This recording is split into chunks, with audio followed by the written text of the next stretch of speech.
Ну, кого-то на этой неделе, как мы уже сказали, назначили, а кого-то наградили. Сегодня в преддверии Дня Республики лучшим труженикам Якутии вручили государственные награды. В этом году их удостоились около 40 человек. Это представители культуры, образования, медицины, спорта. Список можно продолжать еще долго. Но кто же конкретно получил награды, узнала Саргалана Захарова.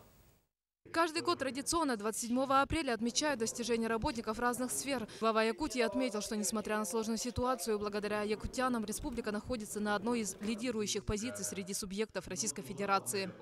Итоги социально-экономического развития Республики Саха-Якутия за последний год, несмотря на сложную внешнеэкономическую обстановку, характеризуются устойчивым ростом.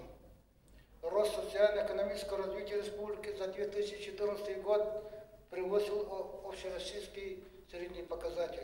Символично, что в этом году во время интенсивного развития нефтегазовой промышленности в Якутии звание лауреата госпремии имени Владимира Ларионова удостоился молодой ученый Ренат Атласов. Все мои исследования направлены на совершенствование строительства скважин. Они сейчас реально внедрены, они сейчас применяются и на Чандинском месторождении, и на некоторых месторождениях по нефти. Также грамоту главы республики и золотые наручные часы получил заведующий кардиохирургическим отделением Национального центра медицины Петр Захаров.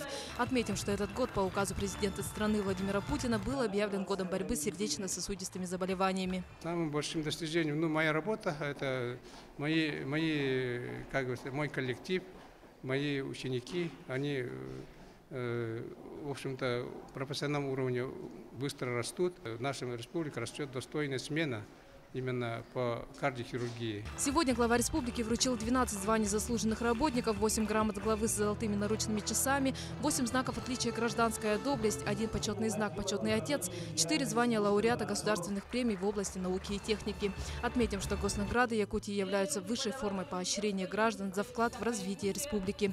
Саргалана Захарова, Василий Соловьев, НВК Саха, Якутск.